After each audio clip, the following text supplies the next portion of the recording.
The rope was already around her neck when Joseph Brooks pushed through the crowd and shouted the words that would change both their lives forever. "She spared me.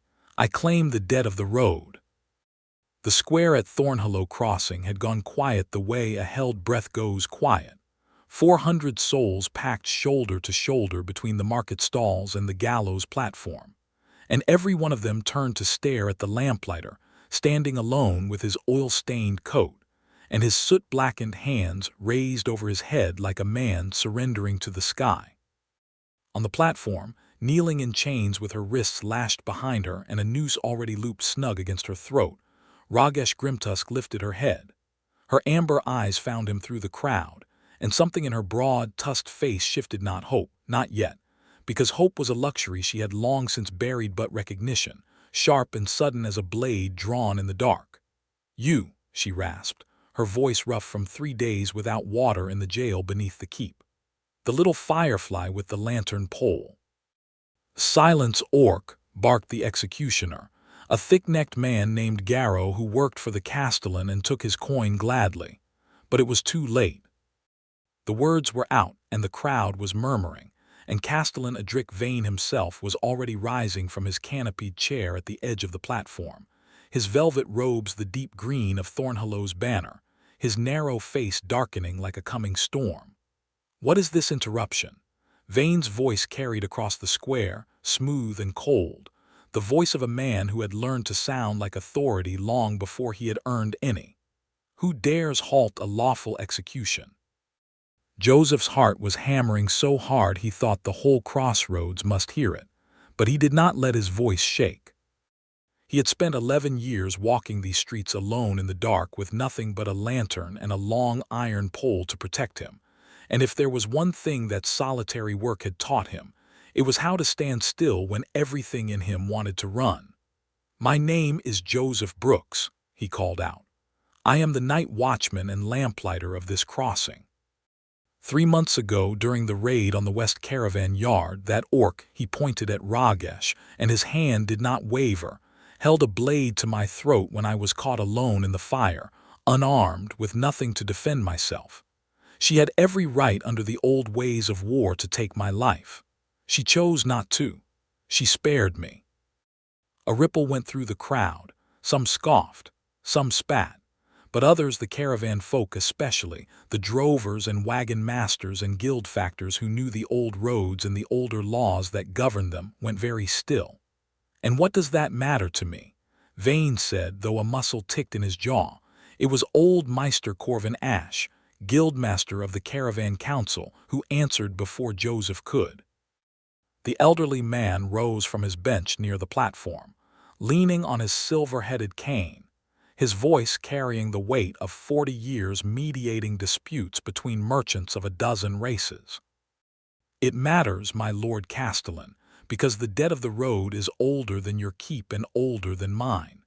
It is the law that lets a human trader walk unmolested through orc territory, and an orc caravan pass safely through human lands.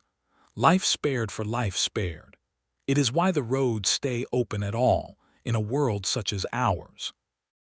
If this man claims she showed him mercy, and if he now offers to spare her in turn and bind her debt to his own name, then by the ancient custom of this crossing, you cannot deny him the right to speak it before the crowd." Vane's lips thinned to a bloodless line. Joseph could see the calculation behind the castellan's eyes, the fear of angering the very guild council whose taxes and trade kept Thornhollow's coffers full, weighed against the satisfaction of watching an orc raider swing from a rope in front of a cheering crowd. "Fine words from an old man who profits from orc gold," Vane said, but he did not argue further. Instead he turned, slow and deliberate, to face Joseph directly, and something cruel curled at the edge of his mouth. "Very well, lamplighter. If you wish to invoke a custom this old, you will do it properly before witnesses, and you will bear every consequence of it. Speak the words. And know that if this creature so much as bruises a citizen of this crossing after today, both her life and yours are forfeit together." Joseph swallowed hard. He had not expected it to be so easy, and he understood dimly that it was not easy at all. that he was about to bind his fate to a woman who could crush his skull between two fingers, a woman the whole town had gathered to watch die. But he thought of the fire 3 months ago. He thought of the way she had looked at him then, blade trembling an inch from his throat, and how her eyes had flicked toward the burning granary where he had just pulled a wounded young orc scout from beneath a collapsed beam, dragging the boy free with his coat catching sparks, not caring in that moment whether the boy he saved was green-skinned or pale, only that he was alive and screaming and needed help. Ragesh had seen that. She had lowered her sword an inch, then another, and finally sheathed it entirely, spitting something in Orcish he didn't understand before vanishing back into the smoke. He had thought of her every night since. He was ashamed of how often. "I speak the claim," Joseph said, and his voice did not break. "By the dead of the road I spare Ragesh Grimtusk's life as she once spared mine. I bind her debt to my name, and I take responsibility for her before this crossing." The words landed on the square like a stone dropped into still water. For a long moment nobody moved. Then Garrow the executioner, scowling, loosened the noose from around Ragesh's neck and shoved her forward so hard she nearly fell from the platform steps. She did not fall, she never fell. Even in chains, even starved and bruised and 3 days without water, Ragesh Grimtusk moved like something carved rather than born. All coiled muscle beneath fitted black leathers that had once been a warrior's pride, and were now torn and filthy from the jail floor.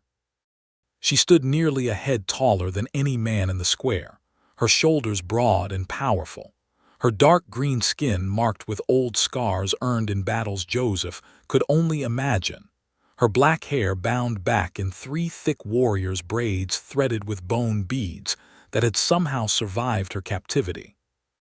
Her tusks, pale ivory against her lips, caught the afternoon light as she turned her head to look at him properly for the first time since the fire. "You," she said again, quieter this time just for him. "Why?" It was not really a question. It was an accusation, as if he had done something unforgivable by saving her. "Because you didn't have to spare me," Joseph said, "and I don't forget things like that." Her amber eyes narrowed, studying him the way a hunter studies a strange animal track, trying to decide if it means danger or opportunity. Then Garrow shoved her again, harder, and Joseph stepped forward without thinking and caught the executioner's wrist. "That's enough," he said. "She's not yours to shove anymore." Garrow's face went red with fury, but Vane's cold voice cut through before it could become a brawl. "Take her to the lamplighter's custody. Chain her, if he has the sense to do so. If she runs, if she harms one soul in this crossing, I will hang them both from the same beam, and I will make the lamplighter watch her die first." The crowd began to disperse, muttering, some disappointed at the lack of blood, others watching Joseph with new and wary eyes, as if he had suddenly become something unfamiliar and unsettling standing in their midst. Joseph barely noticed. He was looking at Ragesh, and Ragesh was looking at him, and between them stretched a silence heavier than any rope. "Well, lamplighter," she said finally, working the stiffness out of her bound wrists as the guards half-dragged her down the platform steps toward him. "It seems you have bought yourself an orc." "I didn't buy anything," Joseph said. "I paid a debt." Something almost like amusement flickered across her battered face. "We shall see if you still believe that in a month's time." The crossroads town of Thornhollow spread out from the base of its gray stone keep like the roots of some enormous tree, 7 roads meeting at its heart, and every one of those roads brought something different through its gates. Dwarven ore wagons rattling down from the northern hills, orc trade caravans bearing hides and iron from beyond the Asheville Ridge, human merchants hauling wool and grain from the river valleys, elvish traders with their strange silvered wares moving quiet and watchful through the market stalls. It was, Joseph had always thought, the only place in the whole hard world where so many different peoples were forced by simple necessity of commerce to at least pretend to tolerate one another. He led Ragesh through the back streets rather than the main square, partly to spare her further stares, though he suspected she did not need sparing from anything, and partly because his own small cottage sat near the northern gate, beside the lampshade where he kept his oil and wicks, and the long iron pole he used to reach the high sconces each evening at dusk. She walked behind him in silence, still chained at the wrists though the guards had left the leg irons off at Joseph's insistence, and he was intensely, uncomfortably aware of her presence at his back the entire way. The way the townsfolk drew their children indoors as they passed, the way old women made warding signs, the way a group of young men near the tanner's yard began to jeer until Ragesh turned her head and looked at them. Just looked, and they found sudden urgent business elsewhere. "They fear you," Joseph said, once they were past the worst of it. "They should," Ragesh said simply. "I have killed men larger and braver than any of them." "That's not exactly comforting, given I've just taken responsibility for you." For the first time she laughed, a short, surprised bark of a sound, as if laughter itself were a foreign country she rarely visited. "You are either very brave or very stupid, lamplighter." "Joseph," he said, "my name is Joseph Brooks. I know your name," the whole square heard it. She studied him again, that same measuring look. "But I did not expect you to give it to me twice, as if you thought I had already forgotten. Most humans who deal with orcs prefer, we forget nothing about them except their faces." Joseph considered that and found he had no good answer, so he said nothing and unlocked the door to his small cottage instead. It was not much one room with a narrow bed, a hearth, a table and shelves crowded with spare lantern glass and coils of wick, but it was clean and it was his, and when he stepped back to let her enter first, she paused in the doorway and looked at him with an expression he could not read. "You are letting an orc into your home, alone, at night." "I don't have anywhere else to put you," Joseph admitted, "and I don't much like the idea of chaining you in the lampshade like livestock. Many men would. I'm not many men." She held his gaze a moment longer, then ducked her head beneath the low doorframe and stepped inside, and something about the way she moved through his small space, careful, deliberate, as if she were trying very hard not to break anything, struck Joseph as unexpectedly gentle for a woman who, by her own admission, had killed more men than he could count. He unlocked her wrists with the key the guards had left him, and she rubbed at the raw skin beneath the iron, wincing slightly, and Joseph found himself reaching for the small clay jar of salve he kept for burns from the lamp oil. "Here," he said, holding it out, "for the chafing." She looked at the jar, then at him with open suspicion. "Why would you tend an orc's wounds?" "Same reason I pulled that scout out of the fire," Joseph said. "He was hurt. You're hurt. I don't see much difference." Ragesh took the jar slowly, as if she expected it to bite her, and worked a bit of the salve into her wrists with fingers that could have snapped his arm like a dry branch. "That scout," she said quietly, not looking at him. "His name is Krath. He is my younger brother. He would have died in that fire if you had not pulled him free." Joseph's breath caught. "I didn't know." "I know you did not know. That is what made it matter." She finally looked up at him, and her amber eyes were bright with something raw and unguarded. "You saved him without knowing what he was to me, without knowing what he was at all beyond a creature burning alive. When I found you later alone, I meant to kill you. It was what my warband expected, what the raid demanded. But I could not make myself do it, not after what I had seen you do." The fire in the hearth popped and settled. Outside, the sounds of the crossroads went on, wagon wheels and distant hammering and the calls of merchants closing their stalls for the night. "Thank you," Joseph said softly, "for choosing not to."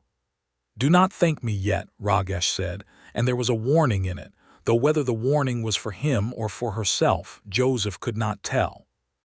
"I have been given back my life today because of a debt neither of us asked for. I do not know yet what that means. I do not know if I can simply live in a lamplighter's cottage in a town that would have hanged me an hour ago."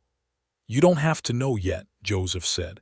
"You just have to survive it, one night at a time. I'm good at that. I've had a lot of practice."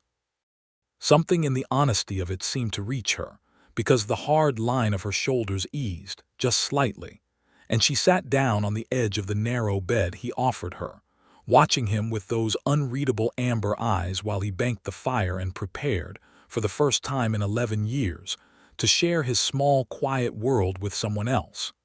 The first weeks were not easy. Word spread through Thornhollow crossing faster than fever, and Joseph found himself the subject of every whispered conversation in the market square. Some called him a fool, others a traitor. A few, mostly the caravan folk who respected the old law even if they didn't love the woman it had spared, called him honorable, though even they kept a careful distance from Ragesh whenever she walked the streets at his side. She insisted on walking his rounds with him from the very first night, though he protested that she should rest, that her wrists were still healing, that the town wasn't safe for her after dark any more than it was during the day. "I have spent my whole life walking through places that were not safe for me," she told him, hefting the second lantern pole he kept in the shed as easily as if it were a twig, testing its weight with a small frown. "I am not going to stop now because a few frightened villagers do not like my face." So they walked together, Joseph lighting the oil lamps that lined the crossroads 7 roads while Ragesh prowled a slow circuit around him, alert to every shadow, every doorway, every sound that didn't belong. It should have felt strange, an orc warrior escorting a lamplighter through his nightly duties like some enormous, tusked guard dog. But within a fortnight, it had become simply how things were, and Joseph found himself looking forward to dusk in a way he never had before, eager for the moment she would emerge from the cottage in her fitted leathers, war braids swaying, ready to fall into step beside him. It was on one such night, 3 weeks into their strange arrangement, that the first real danger found them. They had just finished lighting the lamps along Miller's Row when 4 men stumbled out of the Broken Wheel Tavern, drunk and loud, and looking for trouble the way drunk men often did. Joseph recognized 2 of them dockhands who worked the river barges, men with a reputation for cruelty when they'd had too much ale. "Well, look here," one of them slurred, blocking the narrow street. "The lamplighter's pet monster out for a stroll." "Move along," Joseph said, keeping his voice level, positioning himself slightly in front of Ragesh out of pure reflex. The dockhand laughed, and one of his companions picked up a loose cobblestone from the roadside, weighing it in his hand. "I heard the castellan wants an excuse to string her back up. Maybe we should give him one." The stone flew before Joseph could react, aimed not at Ragesh but at his own head, and everything after happened faster than thought. Ragesh moved like something unleashed, faster than a woman her size had any right to move, and she was suddenly between Joseph and the stone, her forearm coming up to knock it aside with a crack that made all 4 men flinch. "You will not touch him," she said, and her voice had dropped into something low and dangerous, a growl that seemed to come from somewhere ancient. "You may hate me all you wish. You may spit on me in the street. But if any of you so much as raises a hand toward this man again, I will forget every reason I have for restraint." The dockhands, sobering rapidly, backed away, muttering curses but no longer meeting her eyes, and vanished back into the tavern's noise and light.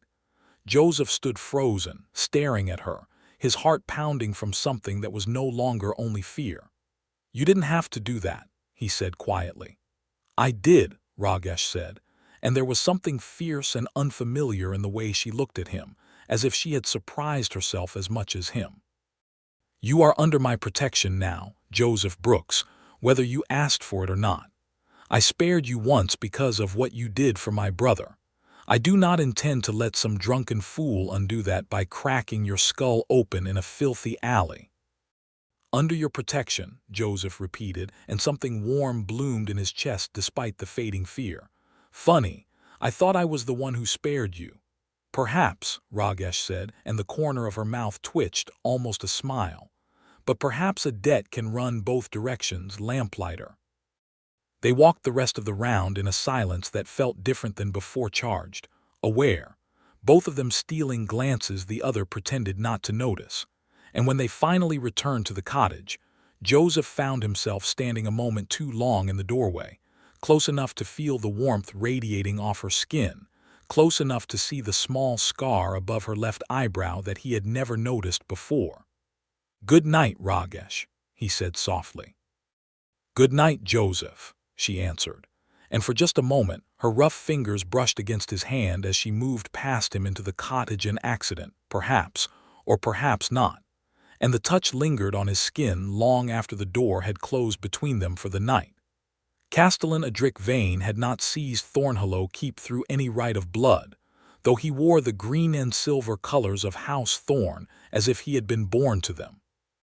The truth, whispered only in the darkest corners of the crossroads where informants could not easily reach, was that old Lord Bertram Thorn had died of a sudden illness barely a year past, and his young daughter and rightful heir, Lady Alina Thorn, had vanished from the keep the very same night, presumed dead in a fire that conveniently destroyed the west wing before anyone could examine her father's body too closely. Vane, who had served as castellan and steward under Lord Bertram for a decade, simply stepped into the vacancy left behind, claiming a regency that had somehow never once mentioned holding elections for a new lord, nor summoning any surviving Thorn kin to press their claim. The Caravan Guild masters grumbled about it privately but said nothing publicly, for Vane controlled the keep's garrison, and a crossroads town without a garrison to keep the bandits of the wild roads at bay was a crossroads town that would not survive its next hard winter. Joseph had never paid the politics of the keep much mind before. A lamplighter's concerns were small one's oil and wick, and the safe passage of ordinary folk through dark streets. But 3 months into his strange new life with Ragesh Grimtusk at his side, those small concerns began, without his choosing, to collide with much larger ones. It began with the orc caravans. For as long as Joseph could remember, orc trading parties had come through Thornhollow twice each season, bringing hides, worked iron, and the strange sweet honey wine the northern clans brewed from mountain flowers, trading them for grain, cloth, and the salt the orc territories lacked. It was uneasy trade, watched carefully by guards on both sides, but it was trade, and it had kept an uneasy peace along the northern road for longer than Joseph had been alive. Then, one autumn evening, Ragesh returned from the market square with her jaw tight and her amber eyes dark with fury. "Vane has doubled the toll on orc caravans crossing the northern bridge," she said, pacing the small cottage like a caged thing. "Triple for any caravan larger than 10 wagons. My people cannot pay such a toll. They will either turn back, starving through the winter, or they will try to force the crossing, and Vane's garrison will have the excuse for slaughter that he has clearly been hunting." "Why would he want that?" Joseph asked, though even as he said it, an uncomfortable thought was forming. "Because a castellan who defends his crossing against a horde of savage orcs is a hero," Ragesh said bitterly. "A castellan who merely inherited a keep through convenient tragedy is not. He needs a war, Joseph, small, quick, easily won, easily celebrated, and my clan, desperate enough to force the bridge when winter comes, will give him exactly the war he wants." Joseph felt cold despite the fire in the hearth. "Your clan, your family." "My mother is chieftain," Ragesh said quietly. "My brother Krath, the one you saved, will be among those who ride the caravan when the season turns. If Vane gets his war, I may watch my own family die on that bridge for the sake of one man's stolen crown." It was the first time Joseph had seen real fear in her, buried beneath the fury, and it frightened him more than anything else had since the day of her execution. "Then we stop him," Joseph said, before he had fully thought through what that might mean. Ragesh turned to look at him, and something complicated moved behind her eyes, surprise, perhaps, that he would say we so easily, as if her fight were simply his own without question. "You would risk everything you have," she said slowly, "for my family, for orcs you have never met." "I'd risk it for you," Joseph said, and the words came out simpler and truer than he'd expected. "And that means I'd risk it for what matters to you. That's how this works, isn't it? That's what the debt turned into somewhere along the way." For a long moment, Ragesh said nothing at all. Then she crossed the small room in 2 strides and did something she had never done before. She reached out and cupped his face in one enormous calloused hand, tilting his chin up so their eyes met. "You are either the bravest man I have ever known," she said softly, "or the most foolish. I confess I am no longer certain which." "Can it be both?" Joseph asked, his voice unsteady, achingly aware of her hand against his skin, of how close she stood, of the warmth of her breath. "It can," Ragesh murmured, and then slowly, giving him every chance to pull away, she leaned down and kissed him. It was not gentle, not at first. There was too much hunger in it for gentleness, too many weeks of careful distance breaking all at once, but it gentled as it went on, her hands sliding from his jaw to cradle the back of his neck, his own hands finding her waist as if they had always belonged there. When they finally broke apart, both of them breathing unsteadily, Ragesh rested her forehead against his, her tusks nearly brushing his cheek. "I did not intend to do that," she admitted. "I'm not complaining," Joseph said, and felt her huff a laugh against his skin. "Good," she said, "because I do not intend to stop." The next weeks passed in a strange new rhythm, danger and tenderness, woven so tightly together that Joseph could no longer tell where one ended and the other began. By day, he gathered what information he could from the market gossip and the caravan factors who trusted him, piecing together the shape of Vane's plan. By night, after the lamps were lit and the streets grew quiet, he and Ragesh retreated into a closeness that left him dizzy with a happiness he'd never let himself hope for. She was, he learned, unexpectedly playful once the walls came down, teasing him about his terrible aim with a thrown dagger, laughing outright the first time he tried and failed to lift her practiced spear, pulling him into sudden fierce embraces that left no doubt in his mind that whatever this was between them, it was not one-sided. She told him, one night by the hearth, about growing up in the high camps of the Grimtusk clan, about her mother teaching her the spear before she could properly walk, about the particular loneliness of being a war leader's daughter, always watched, always measured, never simply allowed to be young. "I never expected this," she confessed once, tracing idle patterns against his palm with one thick green finger. "A human, a lamplighter. It was not a life I ever imagined choosing." "Do you regret it?" Joseph asked, though the question cost him more than he let show. Ragesh lifted her head and looked at him with such open, fierce tenderness that his breath caught in his chest.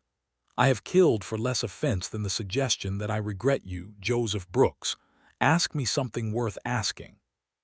He laughed and pulled her closer, and did not ask anything else that night. But the danger did not wait for their happiness to finish blooming. It was Meister Corvin Ash, the old guildmaster who had spoken up for the dead of the road at Ragesh's execution, who first brought Joseph proof of Vane's deeper treachery.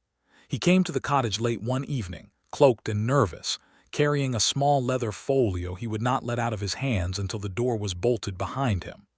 "I have kept this hidden for a year," the old man said, his voice trembling with age and fear both. "I did not know who I could trust with it. But you, lamplighter, and your orc companion have proven yourselves more honest than half the guild council.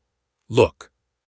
Inside the folio were letters, correspondence between Vane and a physician long since dismissed from the keep, discussing doses and symptoms and the convenient timing of Lord Bertram's fatal illness. And beneath the letters, a single scrap of burned parchment bearing the wax seal of House Thorn, half melted but unmistakable, along with a note in a careful, feminine hand. "Lady Alina," Ragesh said, reading over Joseph's shoulder. "She lives." "She lives," Corvin confirmed, "hidden among the river merchants these past months, waiting for enough proof and enough allies to reclaim what is hers. Vane poisoned her father and set the fire himself to hide her escape as a death. If this proof reaches the guild council publicly, alongside Lady Alina herself, his regency collapses in an hour. Then we bring her here," Joseph said, "publicly, before witnesses where Vane cannot simply have her quietly killed." "It is not so simple," Corvin warned. "Vane has spies throughout the crossing, and he has, I fear, already grown desperate. The toll on the orc caravans is not merely greed, lamplighter. My sources say he means to provoke a clash at the northern bridge within the fortnight, a clash bloody enough to distract the entire crossing from any talk of stolen thrones, while quietly disposing of anyone who might expose him." Ragesh's hands curled into fists. "My brother's caravan is due at that bridge within the fortnight." The old man's face was grim. Then we do not have much time.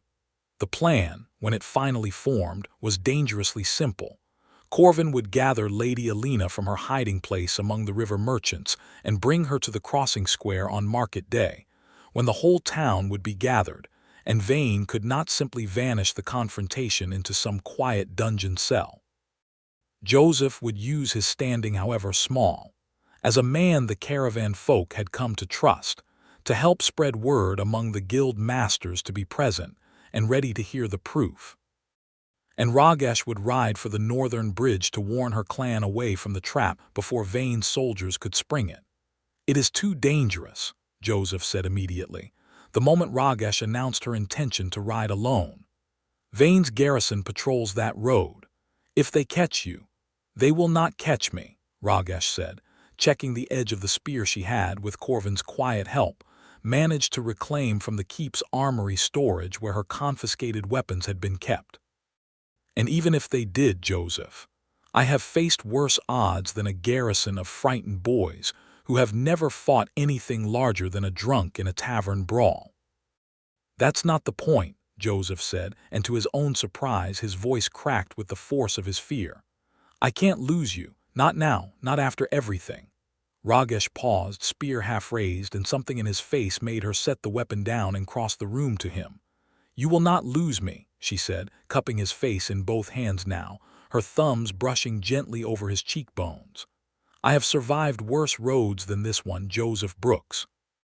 I did not survive them only to lose myself to a coward like Vane in the end.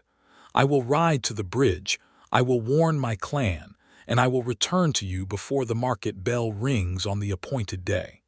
This I swear." "Swear it properly, then," Joseph said, only half joking. "However your people swear such things." Something fierce and warm kindled in her eyes. "Among my clan," she said slowly, "a warrior who intends to return to another marks them, so that even death itself will know whom to send them back to." She drew a small curved blade from her belt, and before Joseph could ask what she meant, she drew it lightly, precisely, across her own palm, letting a few drops of dark blood well up, and pressed her palm flat against his chest, directly over his heart, leaving a small mark there through the fabric of his shirt. "Ragesh, it is done," she said simply. "You are marked as mine now, lamplighter, in the old way. No clan will raise a hand against you while that mark remains, should you ever need to claim it. And I will not let death keep me from you, because I do not intend to leave my own mark unanswered." Joseph felt something enormous and wordless swell in his chest, and he pulled her down into a kiss that held all the fear and hope and fierce, desperate love he had no other way to speak aloud. When they finally parted, both of them breathless, Ragesh rested her forehead against his one more time. "Wait for me," she whispered. "Always," Joseph said, "for as long as it takes." She rode out before dawn, and Joseph spent 3 of the longest days of his life lighting lamps with hands that would not quite stop shaking, watching the northern road every evening until the light failed and there was nothing left to watch. On the morning of the market bell, she returned. Joseph heard the commotion before he saw her, a rising murmur from the northern gate, growing louder, spreading through the crossing like fire through dry grass. He dropped his lantern pole and ran, pushing through the gathering crowd, until he reached the gate and saw her. Ragesh rode in on a borrowed horse far too small for her frame, her leathers torn and dusty from 3 days of hard riding, but alive, whole, and beside her rode a column of orc riders bearing the banners of the Grimtusk clan, her mother, the chieftain, at their head, and her brother Krath just behind, grinning despite the grim circumstances that had brought them. "I told you I would return," Ragesh called out, swinging down from her horse the moment she spotted him in the crowd, closing the distance between them in a few long strides, and pulling him into an embrace that lifted him briefly off his feet, ignoring entirely the scandalized gasps of half the market square. "You brought your whole clan into the crossing," Joseph said, half laughing, half stunned, when she finally set him back down. "I warned them of the trap at the bridge," Ragesh said. "And when my mother heard what I had learned of Vane's treachery, not only against orcs, but against his own rightful lord. She decided that a chieftain's daughter's word was not enough. She wished to see this false castellan exposed with her own eyes. Chieftain Uzruk Grimtusk was, Joseph thought, one of the most formidable women he had ever seen, broader even than Ragesh, her tusks capped with worn silver rings, her eyes the same fierce amber as her daughter's, though far colder when they settled on him. "So," the chieftain said, studying Joseph with open scrutiny, "this is the lamplighter my daughter marked." "Mother," Ragesh said warningly, but Uzruk waved her off. "I do not disapprove," the chieftain said, surprising them both.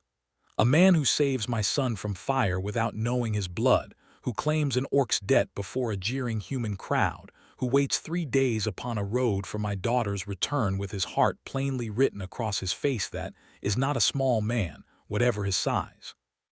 Ragesh Grimtusk does not give her mark lightly. I trust her judgment, if no one else's." It was, Joseph understood, as close to a blessing as he was ever likely to receive from a clan chieftain, and he found himself absurdly grateful for it, even in the midst of everything still hanging over them.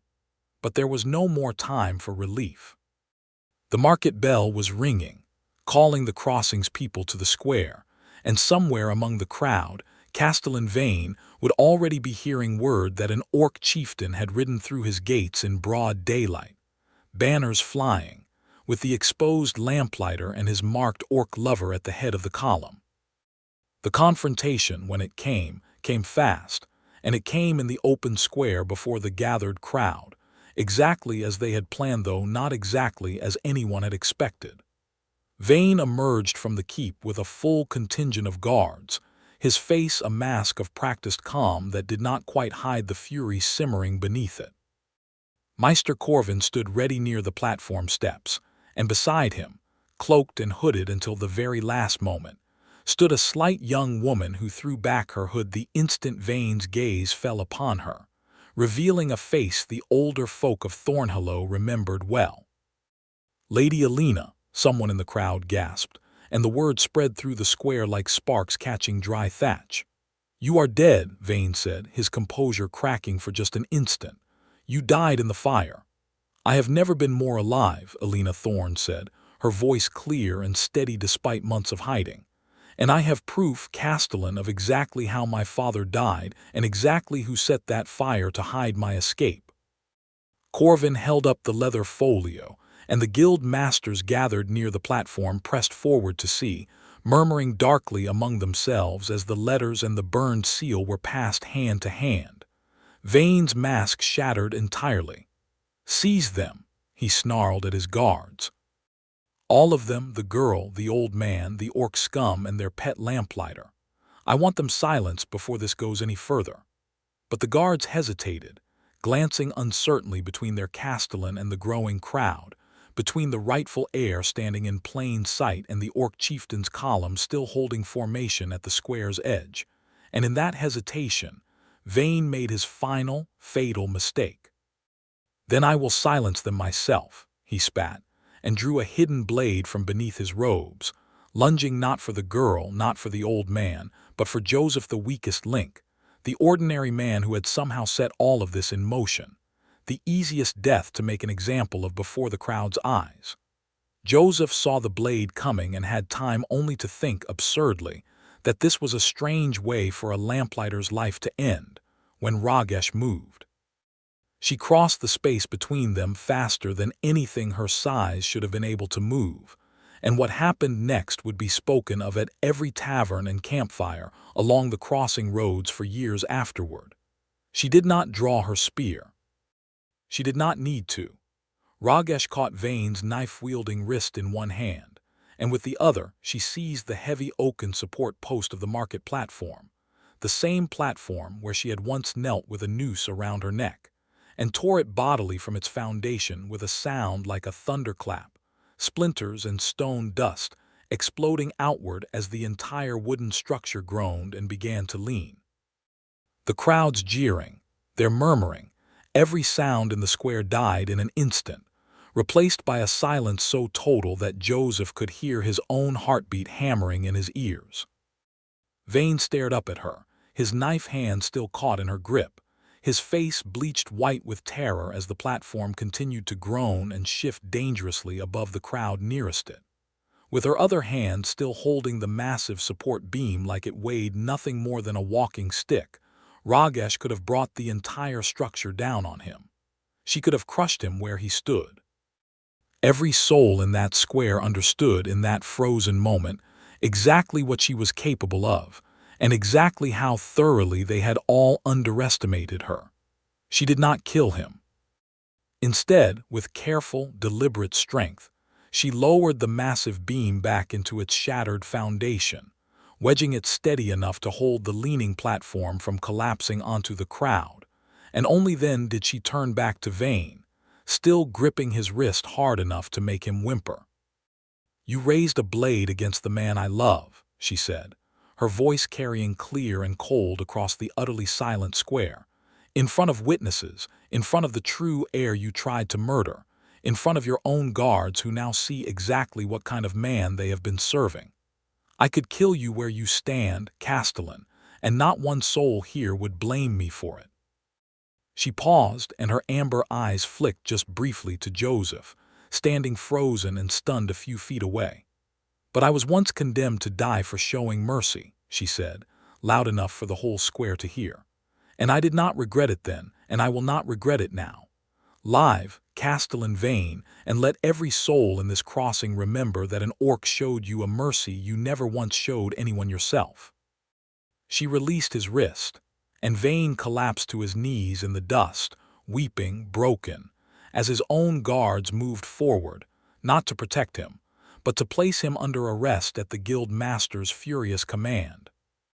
The silence held a moment longer, and then it broke, not into jeering this time, but into something Joseph had never expected to hear directed at Ragesh Grimtusk's ragged, disbelieving cheer, rising first from the caravan folk who had always respected the old laws, then spreading through the crowd like fire catching at last on dry kindling, until the whole square rang with it.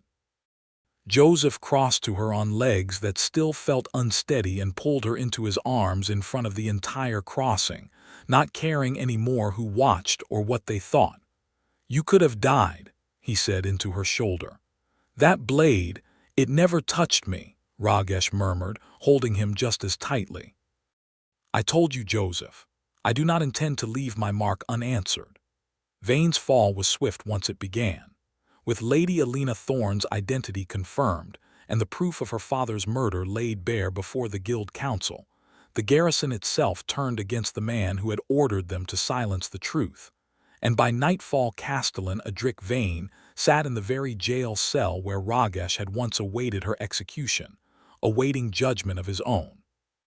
Lady Alina, barely older than a girl but carrying herself now with the quiet steel of someone who had survived a year of hiding and fear, was restored to her father's seat within the week, and one of her very first acts as the rightful lady of Thornhollow Keep was to summon Joseph Brooks and Ragesh Grimtusk to the great hall. "I understand," Alina said, seated in a chair still too large for her slight frame, "that the two of you are largely responsible for the fact that I still draw breath, and that this crossing still stands under rightful rule." "We only did what needed doing," Joseph said, uncomfortable with the formality of the hall, the tapestries, the watching guardsmen. "Modesty becomes you," Alina said, with the ghost of a smile, "but I did not summon you for modesty. I summoned you to void the toll on orc caravans that Vane imposed, effective immediately and permanently, and to formally recognize the debt of the road as binding law within Thornhollow's charter for all peoples who pass through these gates, now and always." She looked at Ragesh directly. "And I summoned you, Ragesh Grimtusk, to offer you and your clan a formal trade agreement, one built on fairness rather than fear, if your mother the chieftain will treat with me." Ragesh inclined her head, something like genuine respect crossing her features. "My mother will treat with any lord who honors her people's dignity, Lady Alina. I believe you may find her more reasonable than the man who preceded you." Then perhaps, Alina said, the crossing finally has a chance to be what it was always meant to be, a place where all roads meet, and no one need fear the ones who travel them. It was, Joseph thought, watching the young lady's earnest, hopeful face, about as fine a piece of justice as the crossroads had ever seen. But there was one more piece of unfinished business that mattered far more to him than treaties or trade agreements, and it waited for him that evening in the small cottage by the northern gate, where Ragesh stood in the lamplight with her war braids loosened and her fitted leathers catching the glow of the hearth fire, watching him with an expression that made his breath catch in his throat. "The debt is paid," she said quietly, once the door was closed behind them. "Vane is gone. My clan is safe. The road is open again. By every law that bound us together, Joseph Brooks, you no longer owe me anything and I no longer owe you." Joseph's heart clenched painfully. "Is that what you want? For it to be over?"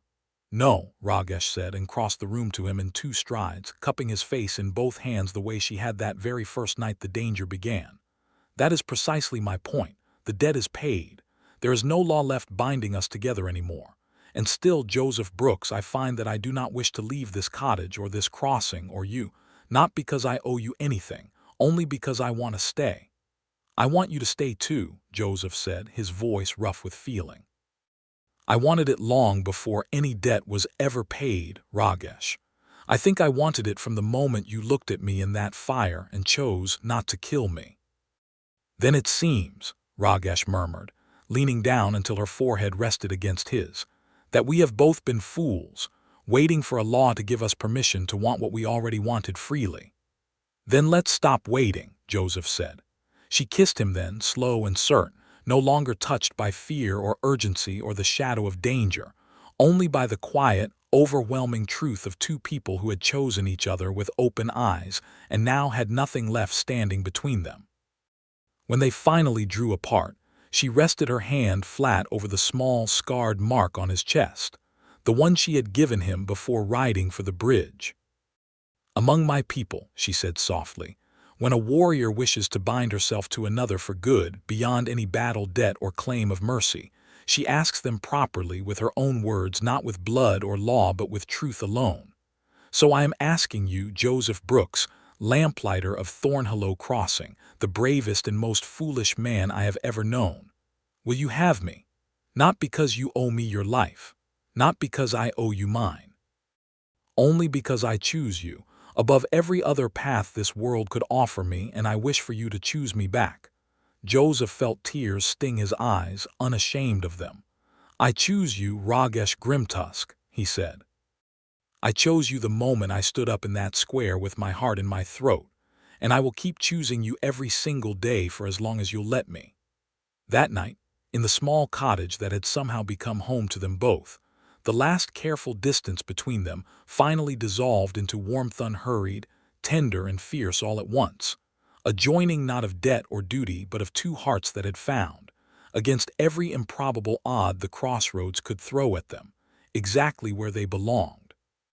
Spring came early to Thornhollow Crossing that year, or so the old caravan drivers claimed, though Joseph privately suspected the crossing simply seemed brighter because he finally had someone to share it with. The market square had long since repaired its shattered platform, though the caravan folk had taken to calling the mended support beam the mercy post, and travelers passing through would sometimes pause to touch it, murmuring the story to their children of the orc woman who had held up a falling gallows with one hand and chosen not to kill a man who deserved it. Lady Alina's new treaty had brought orc caravans through the gates twice as often as before, and Ragesh's brother Krath had taken to visiting the small cottage by the northern gate so frequently that Joseph had started keeping a second chair by the hearth just for him. Chieftain Uzruk, for her part, had grown almost fond of the lamplighter, in her own gruff way, though she never quite stopped calling him the small one, even after he stood beside her daughter at their joining ceremony beneath the open sky at the edge of the crossing. Orc and human and dwarf and elf alike gathered to witness 2 people from opposite ends of a hard, divided world choose each other freely, forever. On the morning after that ceremony, Joseph and Ragesh walked out through the northern gate together, not on patrol, not fleeing danger, not bound by any debt or law, but simply walking, side by side, toward the wide green hills that stretched beyond the crossroads toward a horizon neither of them had ever had reason to explore before. "Where does this road lead?" Ragesh asked, lacing her fingers through his, her amber eyes bright with something that looked very much like joy. "I don't know," Joseph admitted, smiling up at her. "I've spent my whole life keeping the lamps lit right here, never once wondering what lay past them. And now, Joseph said, I have someone worth wondering with." Ragesh laughed. That same rare, surprised sound he had come to treasure more than anything in the world and pulled him close, and together they walked on down the open road, free at last, wanted, chosen, and utterly unafraid of whatever waited beyond the horizon.